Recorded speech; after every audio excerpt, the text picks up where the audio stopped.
Samaveka Bhakti. Jai Nitai Go Premanandi. Oh, glory to somebody. Oh, glory to somebody. Oh, glory to somebody. Oh, glory to Prabhupada ki Jai. Om Namo Bhagavate Vasudevaya. Wow. Om Namo Bhagavate Vasudevaya. Om Namo Bhagavate Vasudevaya.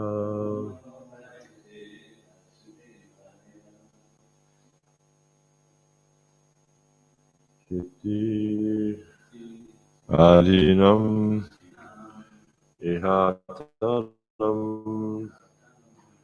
Chityadinam Ihatanam Chityadinam Ihatanam Chaya Na Katamapi Hi Chaya Na Katamapi Hi Chaya Na Katamapi Hi Chityadinam Ihatanam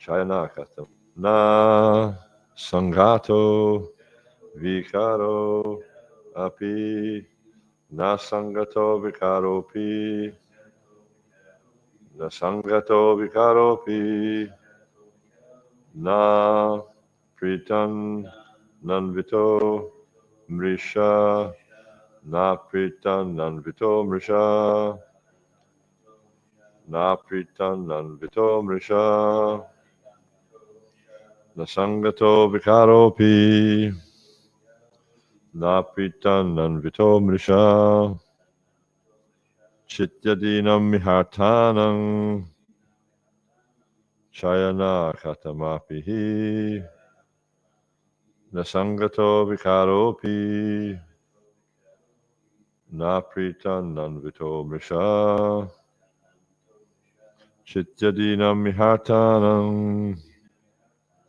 Chayana Katamapihi Nasangato Vikaropi Napritan Nanvito Mrisha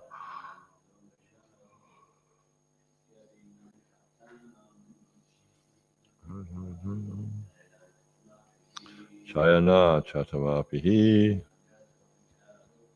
Nasangato Vikaropi Napritan Nanvito Mrisha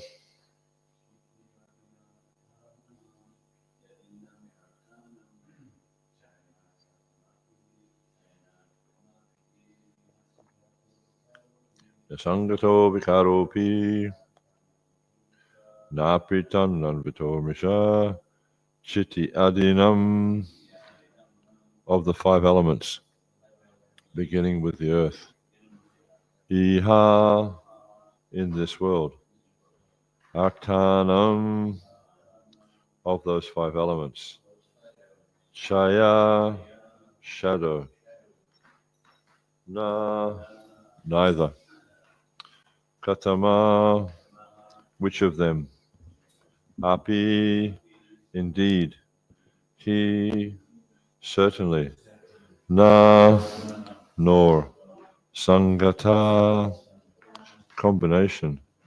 Vikara transformation. Api although. Na pritak. Oh sorry, na pritak nor separated. Na anvita nor inherent in. Mrisha, all these theories are without substance. Okay. Translation. In this world there are five elements, namely earth, water, fire, air, and ether, but the body is not a reflection of them, nor a combination or transformation of them. Because the body and its ingredients are neither distinct nor amalgamated, all such theories are insubstantial. Responsively, please. In this world there are five elements, namely earth, water, fire, air, and ether. but the body is not a reflection of them, nor a combination or transformation of them, but the body and its ingredients are neither distinct nor amalgamated. All such theories are insubstantial. Purport. A forest is certainly a transformation of the earth, but one tree does not depend on another tree. If one is cut down, this does not mean that the others are cut down. Therefore, the forest is neither a combination nor a transformation of the trees. The best explanation is given by Krishna himself, of course. Maya tatam midam sarvam jagadavyaktamurtina matstani sarvabhutani nachaham teshu avasthita. By me, in my unmanifested form, this entire universe is pervaded. All beings are in me, but I am not in them. Bhagavad Gita 9:4. Everything is an expansion of Krishna's energy, as it is said, Parasya Shakta Vividaya Shruyate. The Lord has multi-energies which are expressed in different ways. The energies are existing, and the Supreme Personality of Godhead also exists simultaneously, because everything is his energy. He is simultaneously one with everything and different from everything. Thus, our speculative theories that the Atma, the living force, is a combination of matter, the matter is a transformation of the soul, or the body is part of the soul, are all insubstantial. Since all the Lord's energies are simultaneously existing, one must understand the Supreme Personality of Godhead. But although he is everything, he is not present in everything. The Lord must be worshipped in his original form as Krishna. He can also present himself in any one of his various expanded energies. When we worship the deity of the Lord in the temple, the deity appears to be stone or wood.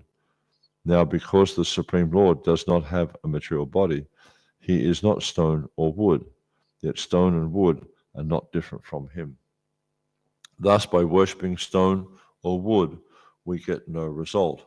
But when the stone and wood are represented in the Lord's original form, by worshipping the deity, we get the desired result. This is supported by Sri Chaitanya Mahaprabhu's philosophy, Achintya Bheda Bheda Tattva, which explains how the Lord can present himself everywhere and anywhere in a form of his energy to accept service from the devotee.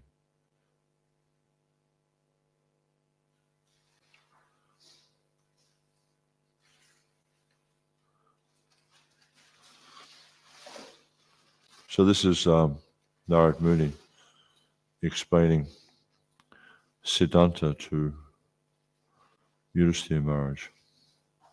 And here we see how he's, in this verse and the previous verse, he's talking about how even though things may be separate from each other, that actually there's a relationship. In the previous verse, he's talking about the mirror and the reflection. The reflection in the mirror is nothing but that original self. Because you see, like when you move your hand and you look in the mirror, the hand's also moving in the mirror. And it's not that the reflection in the mirror can function separately from the hand. And here also, Narad Muni is dispelling this concept of life coming from matter, because there's a common theory, common belief actually, in the world that and this is the so-called scientific theory, that when you combine certain elements under certain conditions that no one can recreate, mind you. They keep talking about it, but no one's been able to recreate these conditions whereby life can come from matter. But the theory is that, the belief is that when they do this, you have life. But it was just chemicals. Why can't they do it? It's like they talk and talk and talk, and and yet they still can't do it. And then when when they're pushed on it, when the scientists are pushed on this, they say, well, we can't do it now, but we'll do it in the future. And Srila Prabhupada he called this the philosophy of the post-dated check. It's like, only a fool would accept the post-dated check, because they know that, this means the person has no money. So the idea that they're saying that, oh, we can't do it now, but we'll do it in the future, means, it's actually an admission that they can't do it. They never will be able to do it, because life doesn't come from matter. Life actually comes, as explained, life comes from life. There's that nice small book that Prabhupada wrote called Life Comes from Life, explaining how the actual life within the body is the living entity, not the body. It's not that we combine the elements and then the body becomes animated. It's a result of the jiva entering into the body when the conditions are right. And as I was saying, no amount of scientific experiment or scientific manipulation of chemicals will bring about this situation where they'll be able to create life. And Prabhupada gives a few interesting analogies here. It's a little bit of a complicated verse in some ways, because it's not very easy to understand, especially where it talks this point about because the body and its ingredients are neither distinct nor amalgamated, all such theories are insubstantial. So the way I read it is Narad Muni is actually talking about the life within the body. And the point that he's making here is the living entity is not just a combination of matter or a combination of chemicals, but rather, and Prabhupada points this out in the purport, when the jiva or the living force, the atma, enters into these ingredients, that then it becomes a living entity. And it's not that the living entity just enters into the combination of elements by chance, as it mentions in the third canto of the Bhagavatam. Kamana daiva netrena jantu deheva patre stripa vishtu udaram punktarata kanashaya. That it says daiva netrena, under the supervision of the Supreme, or the Supreme's agency. And when the condition is right, when the body is right, and when according to guna and karma, the living entity enters into the particle semen, and the semen is injected into the womb of the woman, and then if everything is favorable, then the living entity is produced. But no matter how often or how much experimentation they're doing, there's no case we see where they've created a living entity from chemicals. And even you see like these, I remember it was a bit of a thing, I don't know if it still goes on very much, but in the 60s, the thing about test tube babies, where they'd inject the semen into the womb of the woman through artificial insemination. And in this way, a living entity would come about. And then they're claiming, oh, but we've created life. No, you've actually taken the components and mix them. That's all you've done. You've created the environment where you mix them, but they actually haven't created a living entity, because they're using the components that are already there. And it's very similar to like this concept whereby the scientists are feeling that or believing that they're creating so many different things within this universe. They're creating things like microphones and computers and stuff like that. But actually, all they're doing is they're manipulating the energy of the Lord. The Lord already provides the ingredients, the component parts, and all they're doing is manipulating. So even if they combine, the ovum and the semen, in a particular way, and then put that into the womb of a woman, still, all they're doing is manipulating the component parts that are provided by the Lord. And it doesn't matter what they do to try to create life, they're still just manipulating the parts that are provided by God. They're not creating anything.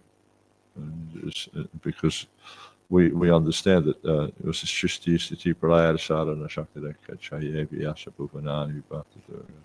It's Chanu Rupam Api Yasha Chesesa. Govindamadi Purusham Tamaham Bhajami.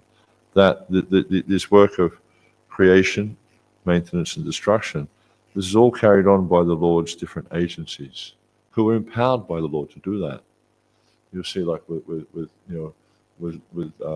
Vishnu, with Brahma he creates, with Vishnu he maintains, and then with Lord Shiva he destroys.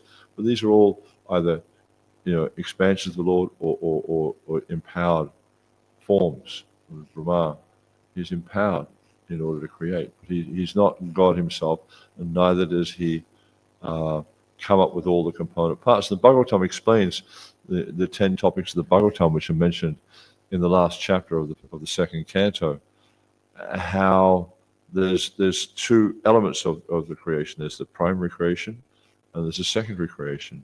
So what we're seeing here, what Lord Brahma's created is actually the secondary creation. All the component parts created by the Lord, and they're actually produced from his very form, his body. He expands all these elements, creates all these elements from his form. And the scientists, they can't do that. They can't just manifest the elements from their body. No one can do that. Only God can do that. So, and we also see that Lord Brahma is very much like the primeval scientist. He's taking the elements that are created by Krishna, and he's using those same elements to create the universe. But the difference between Brahma and the scientist is Brahma recognizes his role. He recognizes that he's the secondary creator, and he recognizes that all these component parts are actually coming from Krishna. Whereas the scientist, generally speaking, they don't recognize the source of all these things. They deny. And this is Prabhupada's big sort of challenge to the scientists is why don't you just accept that Krishna is God? Why don't you accept he's a creator? Why don't you accept that everything's coming from him? Why do you deny his existence? And therefore he would call them demons and atheists and things like that. And there was a conversation yesterday, well, you can't say this word, demoniac. Prabhupada would say it so often. They're just demons, they're rascals. They speak very strongly. And because it's what they are. They're when someone denies God, that is demoniac. Because the fact of it is that everything exists because it's created by God. And to deny that is demoniac mentality. And this is discussed very clearly in the Bhagavad Gita also, in chapter 16, the divine and demoniac, how they're thinking that they're the creator, they're the enjoyer, and everything's coming about by their prowess. This is demoniac mentality. Someone who has a godly mentality understands that actually everything's coming about by the arrangement of the Supreme Personality of Godhead. So this is,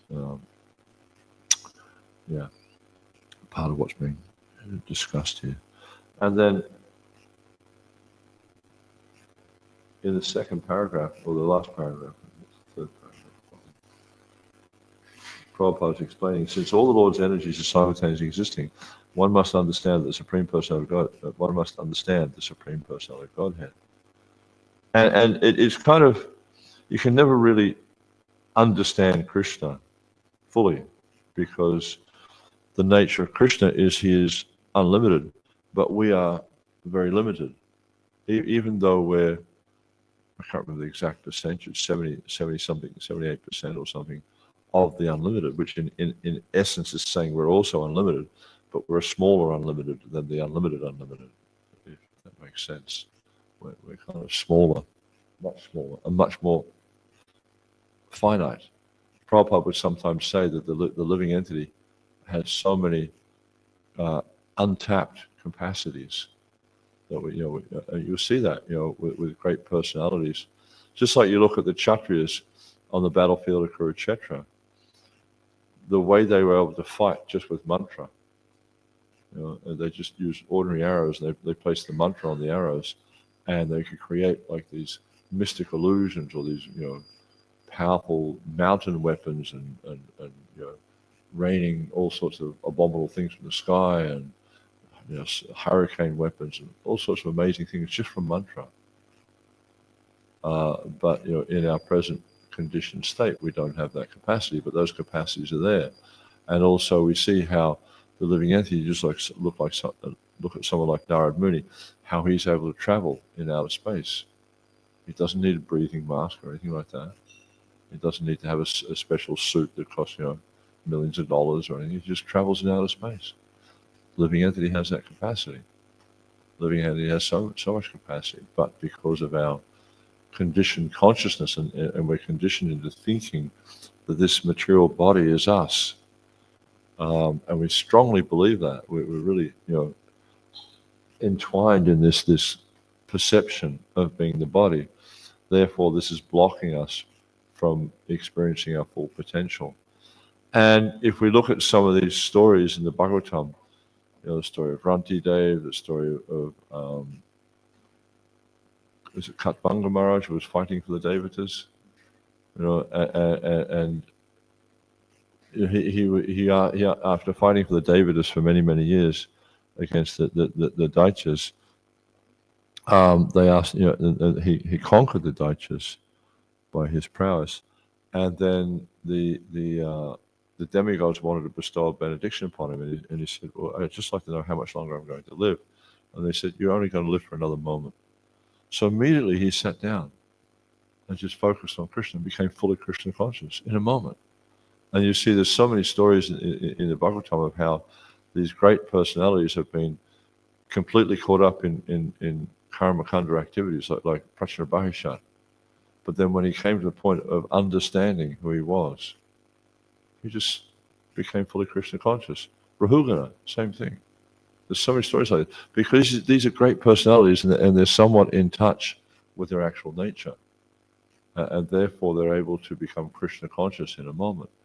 But, in this age, because of the deep, it's a completely different age they're living in, so it's a very, very different situation. But in this age, because of this deep identification with matter and the body, then it's very hard for us to overcome the influence of the material nature.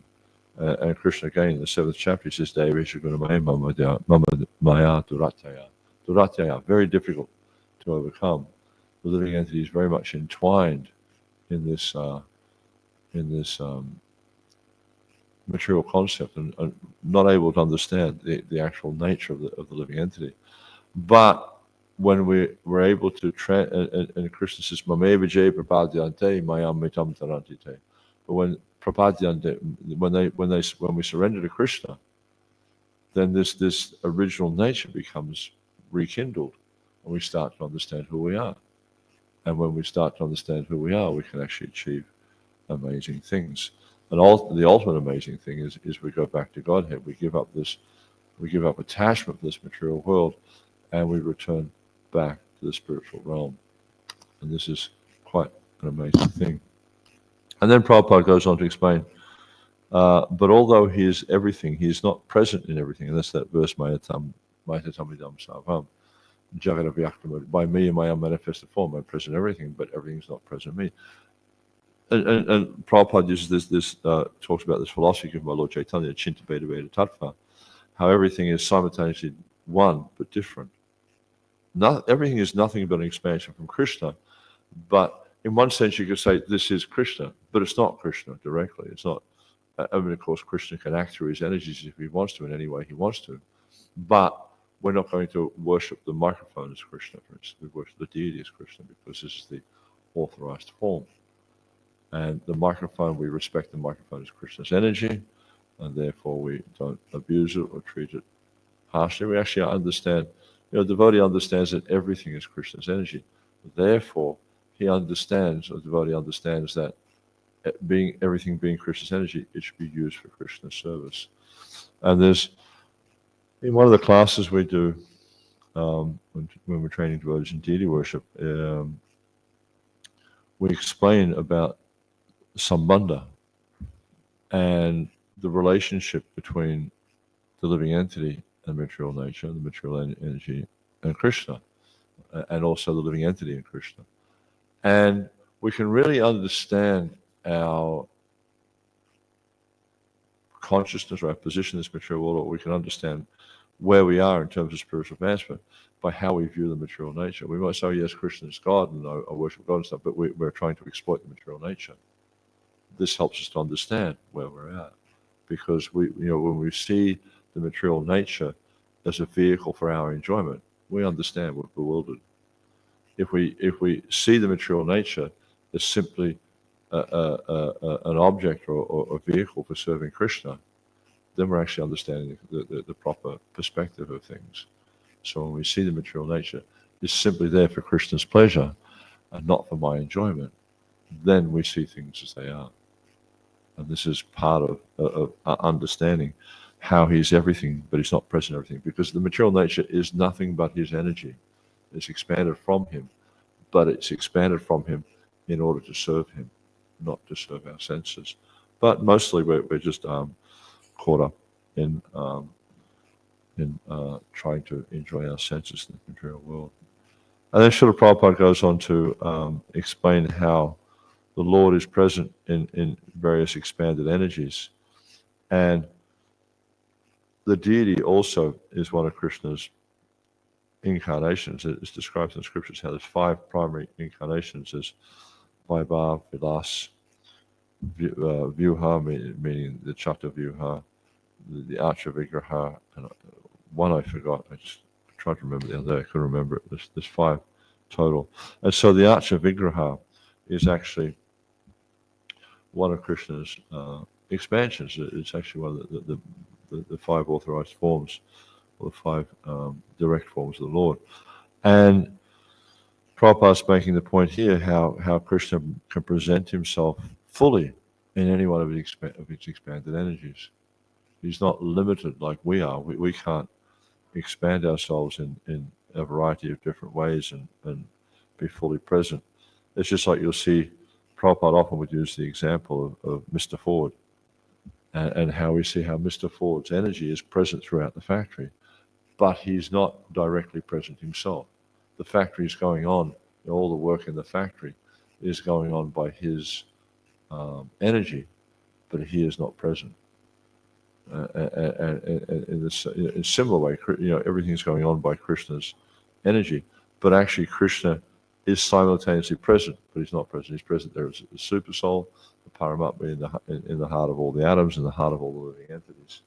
So he is present, and when he manifests himself, or in various ways, just like we understand, as explained in the Chaitanya Charitamrita in the 5th chapter of the Adi Leela, how everything that's used to serve the deity is actually an expansion of Lord Balaram. Lord Balaram expands himself in so many different ways because Balaram is understood to be the Supreme Personality of Servant of Godhead.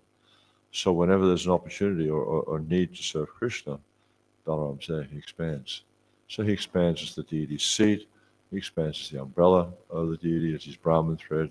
So many different ways he expands. His shoes, whenever there's an opportunity to serve Krishna, Balaram expands. So it's just like when we do the deity worship, we put the deity's asana down on the floor, we clean the floor first before we put the asana there because we've been walking and things like that. So we want to put Balaram in a clean place. So he expands in so many different ways. And then we understand that these things are transcendental. They're not of this material world. And that therefore we respect all these things. But the devotee actually respects everything as being an expansion of Krishna.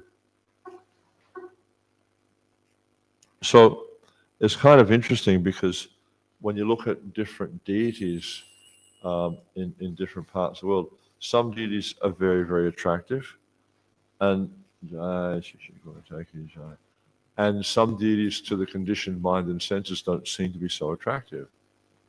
But it's actually it's the conditioned nature, because we can see, or we can understand, at least intellectually, through this philosophy of Krishna consciousness, how Krishna fully manifests himself in the Archa Vigraha. And there's that nice story in the Madhya Leela of Sakshi Gopal, and the young Brahmana, when he goes back to Gopal in Vrindavan, he speaks to the Lord and he says, "My dear Lord, you're not a statue. You're directly a son of Nanda Maharaj Krishna. Pratima nahi tumi sakshat prajandanandana." He explains the deity, his realization of how the deity is directly Krishna. But because of our material conditioning, we tend to see the matter. And that conditioning then causes us to think that the deities matter. But as Prabhupada's pointing out here, the deity, even though the deity may be a manifestation of stone or wood, by Krishna's mystic potency, the deity is actually directly Krishna. And Prabhupada also explains this. He explained this many times. There's an interesting walk in the Botanical Gardens in Melbourne, and Srila Prabhupada was challenging Madhavisa about the post office and the post box. And he said, "Why? What? How is it that when you put the letter in the post box, it will go 10,000 miles away?" And then Madhavisa, he was feeling kind of very much on the spot. You can see that he's sort of squirming a little bit. And then Prabhupada explains, he was explaining to Prabhupada, well, the postman comes and he collects it, they take it to the GPO, and he starts to explain the whole system of how it's, the system they have there. And Prabhupada says, he says, that's all right, but how does it happen?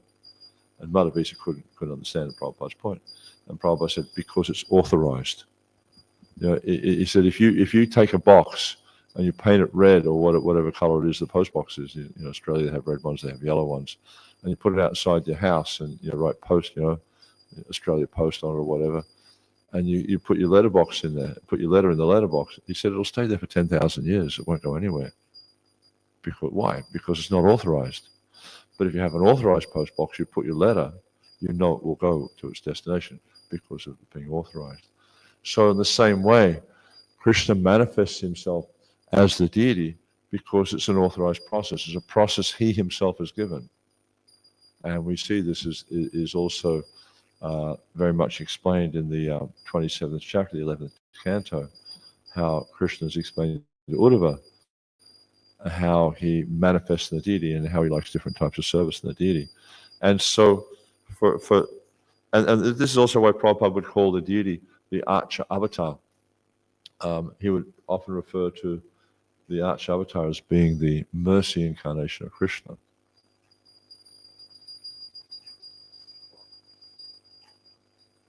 And the reason Prabhupada would explain it like this is because with the deity manifests in an apparent material form, because that's all we can perceive, that's all we can interact with. We can't, we don't have that capacity to interact with a transcendental form. Where's our capacity to dress or to feed the transcendental form of the Lord? So Krishna, he agrees to manifest in a form that appears to be made of wood or metal or fiberglass or whatever, so that we, with conditioned senses, us, unfortunate conditioned souls, can interact with him directly. And in that way, by coming directly into contact with the Lord, we become purified. So it's a very, very amazing process, and it's a manifestation of Krishna's compassion upon us, that he manifests a stone or wood or metal or whatever, so we can get the result of serving him. Okay, any comments, questions at all?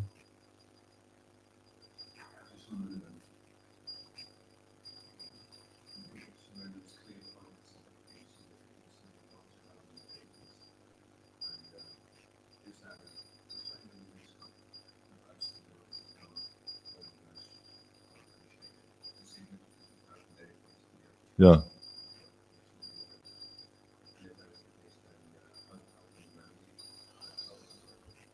Well, I think my experience has been quite varied. Some devotees, are really inspired by deity worship, so happy to be able to serve the deity, things like that. And then it goes the full spectrum to devotees who just think deity worship is just an inconvenience. And I guess it's really hard to sort of make a blanket statement on it, but it seems to me that those who don't appreciate how Krishna manifests in his transcendental form for our convenience, it's going to be more difficult for them in the process of bhakti. Because one of the things, I can't remember, it may be, it's one of the small books, might be the Nectar of Instruction, where Prabhupada explains in the introduction how we can kind of philosophize, whether the process is real or not. He said, but ultimately we're going to come to the point, if we apply ourselves to this practice, we'll come to the point of accepting. So we may as well just accept to start with. But, if there's elements of the philosophy you struggle with, then it's going to be difficult for you to make spiritual advancement. We see sometimes what happens is devotees go away because there's just some things in the philosophy that they can't really. Just like there was a devotee who was serving Prabhupada here in the UK, Purushottam, and he had a bit of a scientific inclination, and he really couldn't accept Prabhupada's assertion that man hadn't gone to the moon. And Prabhupada used to tease him about it regularly. It even got to the point where I think when they were staying at Tittenhurst, Prabhupada had rung the bell for Jamuna to come, and Jamuna came, and she was cooking at the time, and she forgot that she had something on the stove, and so it started to burn, and then Purushottam ran in there to put it. Seemed like a fire was going on or something, and his face became blackened as a result, and then Jamuna went running back to the kitchen, and she saw Purushottam with his blackened face, and she's saying, "What's happened here?" And Prabhupada had also come, and he said, "Oh, Purushottam has gone to the moon." So he teased him about it, and Purushottam got very upset about that, how Prabhupada was teasing him, and eventually he left ISKCON because he couldn't accept. And some things, because of our conditioned nature, the conditioning we've come from our upbringing and all these different types of things, some of the elements of the Krishna conscious philosophy or the culture or the history, you talk to people about Timingala fish, they're like 2 miles long. It's like struggle with that. Or eagles that fly from planet to planet through space. Well, there's no air in space. How can they do that? And they eat elephants, and they lay eggs while they're flying, and no bird lays eggs while they're flying. Well, these ones do. And when they hatch their eggs, the friction of the air warms the egg up, and when they lay the egg, that they fall through space, and the friction of the air on the egg causes the egg to hatch. But people struggle with those types of things. So, there's various elements of faith, but it requires one has full faith. We have to accept this, the nature of the process, the nature of the Supreme Personality of God, because a lot of these things are just beyond our capacity to understand, because we only have limited capacity. And how Krishna manifests himself as the deity, and how the deity is directly Krishna, is sometimes very difficult to intellectualize. But we just need to, with faith, accept that Krishna says he comes as the deity. And therefore, we accept this is Krishna. And you look at, there's so many amazing pastimes where, the story of Sakshi Gopal, the story of, the Brahman and the sweet rice, all these different, where because of their faith in the process, these devotees had a direct transcendental experience with Krishna because of their faith. The Krishna is not going to manifest as someone who's faithless. So, faith is very, very important.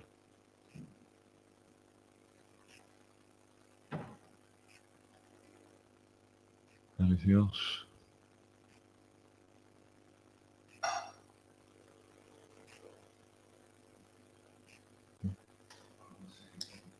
On the same point.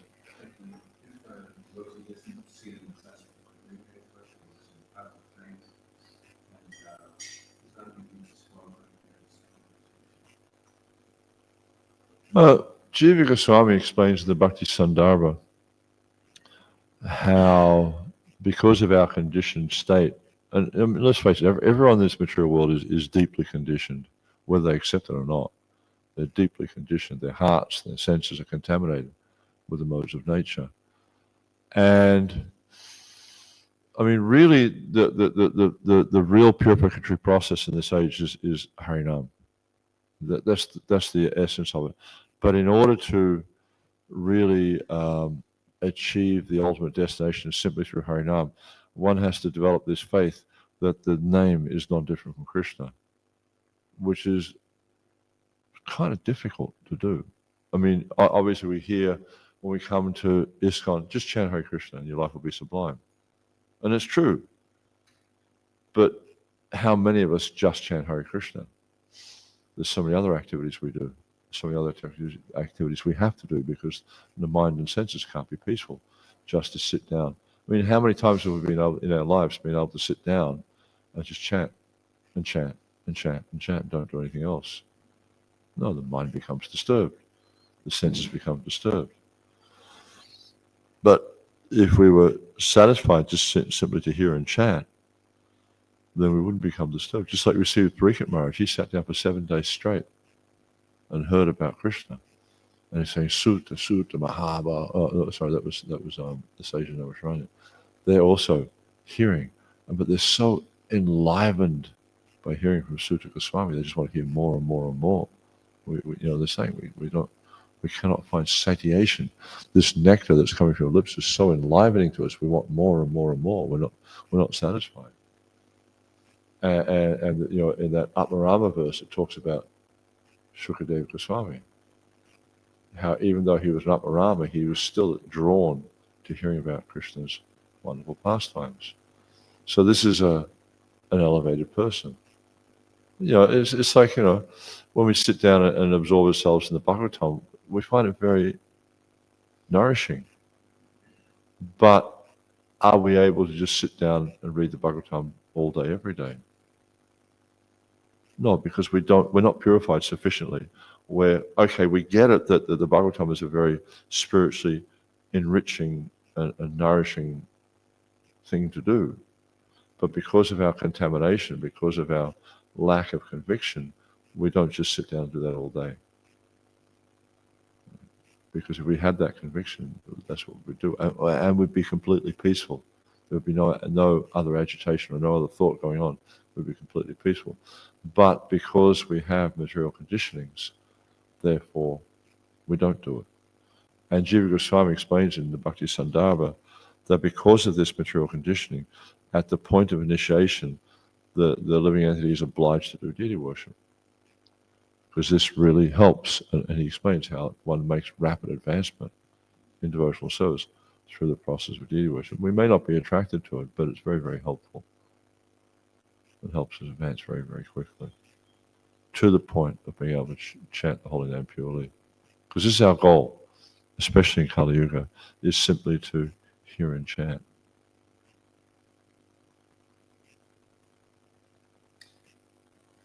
Yes, sir.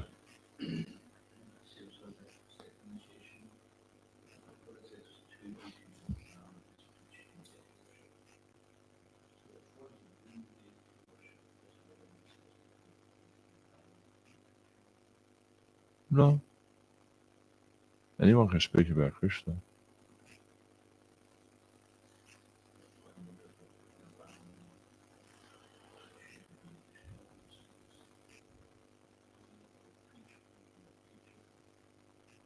I mean, that's the duty. Yajan, patan. So patan is to study the philosophy and to speak the philosophy.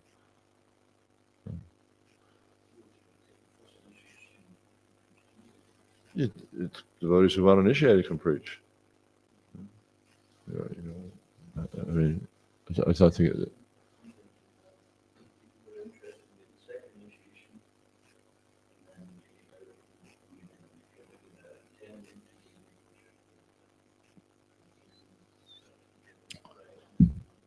Yeah, I think that kind of requirement needs to come from the gurus and push on the disciples, because if the temple management tries to push on them, you have to do deity worship, it kind of, yes, Prabhu, and they get the diksha, and then it's no, Prabhu, it changes very quickly.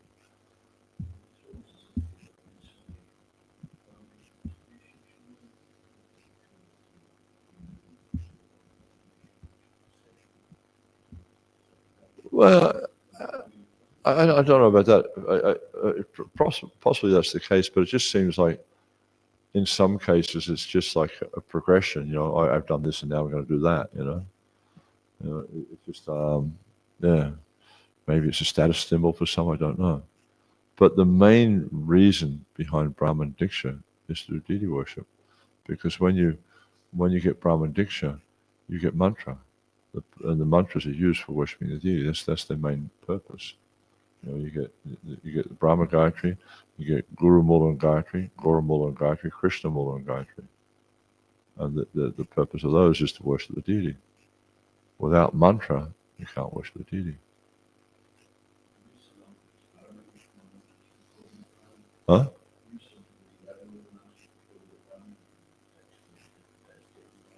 Yeah, but like it says in the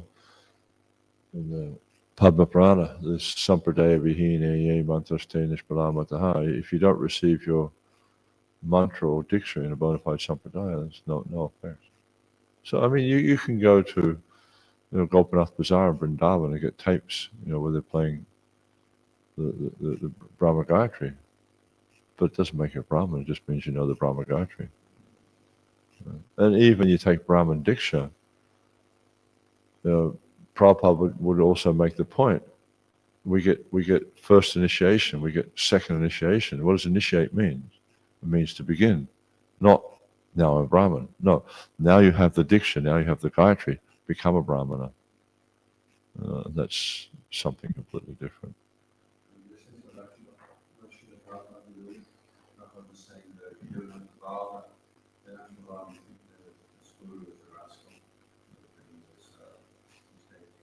Yes, Galagraha.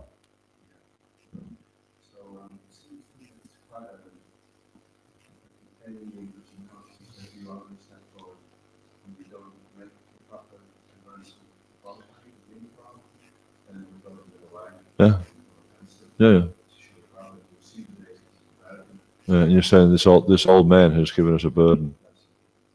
Yeah, Prabhupada gave that same lecture twice. Once in Mayapur and once in Vrindavan. He made the same point about how if we don't, and it's interesting because he brought it all back to, because what happened in Mayapur is some devotees got up to leave to go and do. He says, "Oh, where are they going? Some of the business, Ugrakama." And Ugrakama is quite a heavy statement. It means horrible activities meant to destroy the world. And then he went on to explain how if we don't have this life of hearing and chanting, then everything will just become a burden. And we see that with devotees who don't make it their focus to chant their rounds, to hear the philosophy of the Bhagavatam, to hear class every day, or at least if they can't attend the class, at least listen to lectures and things, but attentively, not just like you're kind of washing the dishes while you're listening, or doing some other activity while you're listening to lecture. No, we have to develop a life of hearing and chanting, where it's actually what sustains us, what maintains us in our spiritual life, is this hearing the holy name, hearing about Krishna's pastimes, chanting the holy name, chanting about Krishna's pastimes, and that means sharing it with others. That way we become inspired in devotional service. That way the heart becomes purified. That way we're giving up our affinity to this material world and enhancing our affinity to the spiritual realm. It's only through hearing and chanting. That's the real process. I've seen devotees who have given up chanting japa and taking deity worship as their only sadhana, thinking that will sustain them, but it doesn't do it, because everything is based on hearing and chanting, especially in Kali Yuga. That's the basis of everything. And if we don't have that basis of hearing and chanting, we'll give it up. It's as simple as that, because this is where the taste comes from. Without, Prabhupada talks about the Acharyas, they talk about the Pancharatrik Vidhi and the Bhagavad Vidhi. The Pancharatrik Vidhi purifies us. It helps us with purification. But the Bhagavad Vidhi gives us the rasa. And without the rasa, you're not going to be able to sustain yourself in devotional service.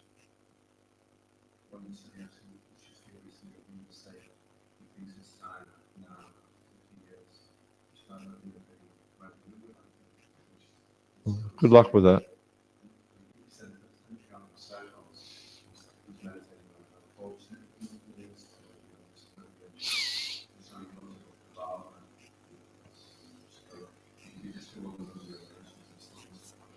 Yeah, but the purpose behind the rules and regulations is to purify our hearts so we can serve Krishna properly. If the purpose of the rules and regulations is simply the rules and regulations, that's useless. This is niyamagraha. And to ignore the rules and regulations is also niyamagraha. So we have to find that middle ground where we follow the rules and regulations for the sake of spiritual advancement, because the rules and regulations in the beginning stage, and like beginning stage, it really depends on how rapidly you make advancement. Okay, you may have been a devotee for 50 years, but have you given up material desires? If you haven't given up your material desires, you still need to follow the rules and regulations to purify your heart. And that's it's not a time thing that makes us eligible for bhava. It's purification. Is the heart purified? Are you free from material desires? All types of material desires. Are you free from the desire for name, profit, distinction, adoration? And if the answer is no, then if your motivation is anything other than satisfying Krishna, then you're in the stage of Vaidhisana Bhakti. If you're so inspired by the process of devotional service that you cannot help but serve Krishna 24 hours a day, and I do mean 24 hours a day. I don't mean like just the time when you're awake. Then that's an advanced stage. But if it's anything else than that, then that's Vaidhisana Bhakti. And so I think it's really important for us to understand the different stages of devotional service and understand that the way to purify, the way to achieve these higher stages is through purifying the heart. And the way through purifying the heart is through the process of Vaidhisana Bhakti. That's what it's for. That's for purifying the heart. And it's, I had one senior Vaishnava explain to me, encouraging me actually, that now you should start, meditating upon, your form in Vrindavan and stuff. Like, I just want to control my senses and my mind, and not even beginning to think about stuff like that. Because I understand. People from Australia tend to be very pragmatic, and very, very kind of honest about themselves. And I understand, I'm definitely attracted to the things of this material world. Deeply attracted. And I have a very strong concept of being this. Okay, intellectually I accept the philosophy, I accept that Krishna says you're not the body, you're the spirit soul. Okay, I get that to a limited degree. But I'm not at the point where I'm functioning as a pure spirit soul. When I interact with other people, I interact with them as the body. When I see an attractive young woman, I see an attractive young body, and I'm attracted to that. It's just real. I don't see, well, this is a jiva who's crying out to serve Krishna. I don't see that. I know some devotees do, but I don't. So I'm just trying to be very real about where I'm at. So the thought of me trying to go, artificially practice these higher types of sadhana, there's raganuga sadhana, bhakti, or anything, that's just like fantasy.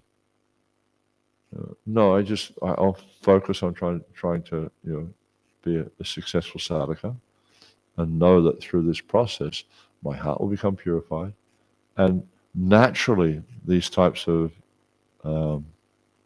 things will awaken. It's just like you have a child, and to start to talk to the child, like a 2, 3, 4-year-old child, and start to talk to the child about getting married and having babies and stuff like that. It's artificial. The child doesn't have the capacity. The capacity is not there within the body to produce children. It's latent. They have all the componentry there, and then as they age, as the body comes into maturity, they go through puberty and things like that, then all these things start, all this mechanism starts to function, and the hormones and all these desires start to, as a result of the hormones, all the desires start to awaken in their body. But for someone, who's 2, 3, 4 years old to start, talking to them about, well, you should get married and think about having kids and it's just useless conversation. So, to talk about, raganuga and bhava and prema, and to contemplate these things when we're still full of material desires, I think it's just unnecessarily disturbing the mind. Because you're not ready for it. So just keep practicing sadhana.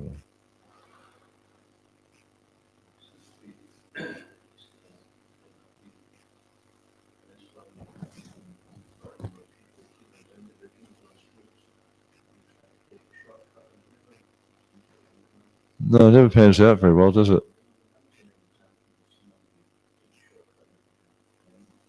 Yeah.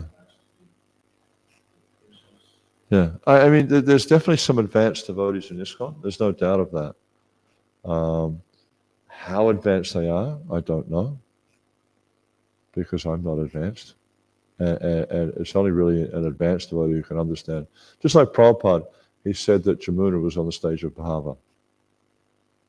So for Prabhupada to say that, okay, because he's beyond that, therefore he can. It's just like,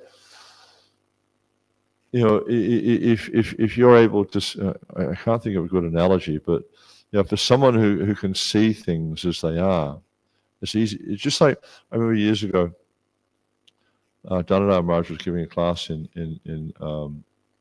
Vrindavan. I think it was a seminar he was doing, and he was explaining how, you know, when someone actually just like this verse today in the Bhagavatam, I find it difficult to explain it clearly because I don't really understand it fully. But if someone understood this verse fully, they'd be able to explain it to you very easily. And just like you look at Prabhupada, you know, he takes the most complicated concepts and explains them in a very simple way. Why is that? Because he understands it. Just like, you know, I can explain to you exactly how this microphone works in a really simple way because I know how it works.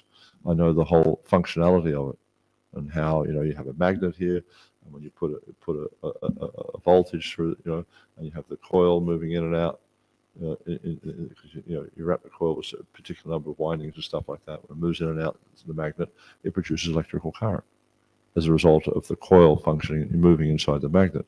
And, you know, it's quite simple. It's easy to understand for me. But for someone who doesn't know anything about, you know, a microphone, and I'm talking here, and it's coming out of the speakers, think, well, this is mystic. It's like magic. But you know, if you understand the principles of how it works, it's quite simple. And so with these concepts in the Bhagavatam, for someone who understands them, they can explain it in a very simple way. But because we don't understand them, we get into all these, you know, convoluted explanations of it's this, it's that, and, you know, but we don't understand. And therefore, you know, a premature approach to these higher philosophical understandings, these higher realms of the path of bhakti, you know, it generally doesn't, like you say, it doesn't work out so well. And oftentimes, you know, like there have been various periods in ISKCON, or various times in ISKCON where devotees have tried to artificially, you know, they had the Gopi Bhav Club and this thing. Where are all those devotees now? How did that work out for them? Did they you know, actually realize their eternal transcendental nature? I mean, realize it? I don't think so. So, you know, Prabhupada gave us a very simple process, and if we follow the process he gave us, we'll achieve the goal. Simple as that.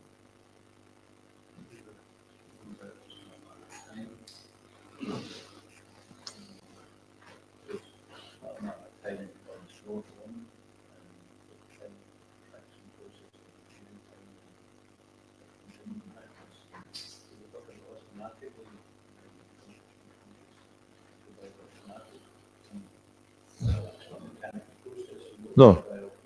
Well, it's just like you take the example of a seed, right? I can keep a seed in a jar for 100 years, right? And especially if I keep it dry for 100 years, nothing will happen. If I take that seed after 100 years and put it in the ground, within a few days it'll germinate and the seedling will grow. When the conditions are right, the seed will fructify. It's the same as like, you know, we're talking the example of a child. You know, a child, if someone tries to, you know, and there's weird people in this world, and they'll try and have sex with children, but what's the point of sex? Progeny. And you know, if you try to have sex with a child, there's not going to be any progeny because the child doesn't have the capacity. It's perverse. But when the child grows up and the child has the desire to have progeny, and then, you know, and even like Prabhupada used the example of when a boy and a girl get married, they don't have children straight away. They have to go through a process. It takes time, takes 9-10 months. You know, so it's the same. If we follow the process, diligently, then automatically, just like when you put the seed in the ground, you put it in the right environment, then automatically, you don't have to do anything different. You pour some water on, automatically it starts to grow. So the same with the process of devotional service. If we follow the process according to Guru, Sadhu, and Shastra, then automatically within our heart, this love for Krishna will awaken. And it's explained in the Chaitanya Charitamrita. It says, Nitya Siddha Krishna Prem Sadhu Kavaca Shravanadishati Karai. Because this love for Krishna it's dormant within the heart. Why is it dormant? Because it's the natural tendency of the living entity. Prabhupada used the term dharma. So it's like the dharma of the jiva is to love Krishna. It's like Prabhupada would say the dharma of water is to be wet. It's the nature of water. So the dharma of the jiva is to love Krishna. But because of our conditioning, we've forgotten that. We think our dharma is to do something else. And so the process of bhakti is about reawakening this inherent loving nature of the living entity. So by following the process, automatically the nature is revealed. It's there in the heart. It's not like it's something foreign.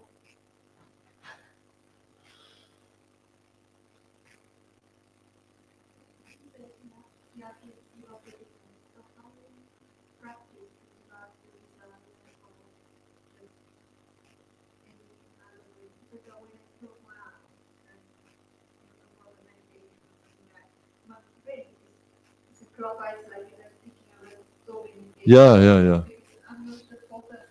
Yeah.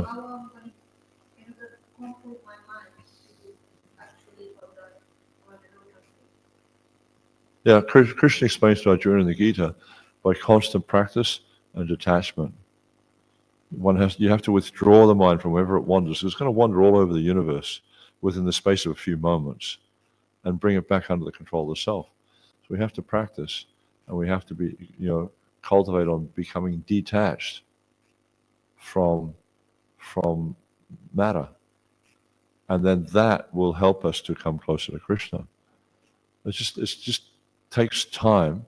But as I was saying before, it's not just because you do this for 20 years, then you're going to become a pure devotee. It really depends upon how diligently you apply yourself. It's just like, we used the example of seeds before. If you put a seed into ground that's not very nutrient rich, it'll grow, when you put water on it, but it'll grow slowly.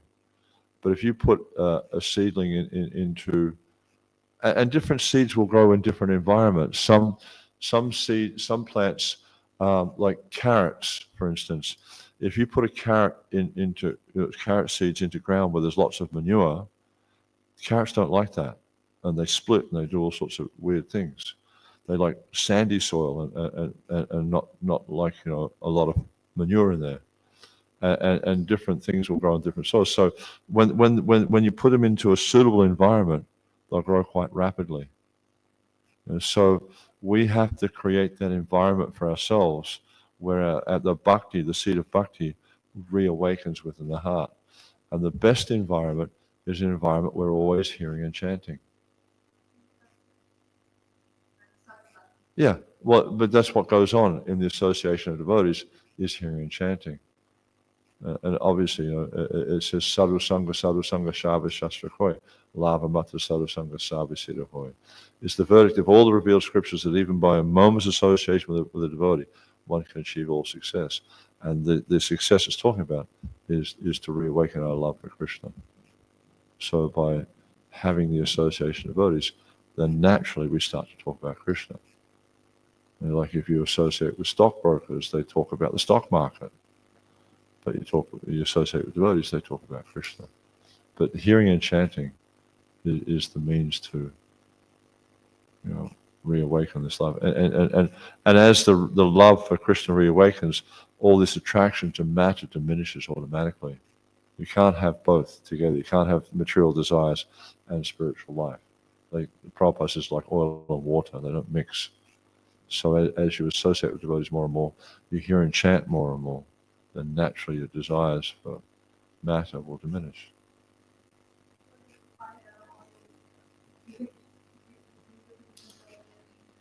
Yeah.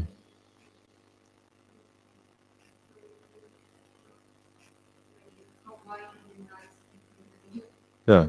Yeah, you just have to apply yourself diligently to the process of bhakti in the association of devotees, and you'll find that naturally these desires that are challenging you or troubling you, that they'll diminish. Yeah. By chanting, by hearing, yeah, and by associating. Yeah. Hare Krishna. Thank you very much. Srila Prabhupada ki, Bhakti Vrinda ki. Jai Jai Gopinda. Hare Krishna, Hare Krishna.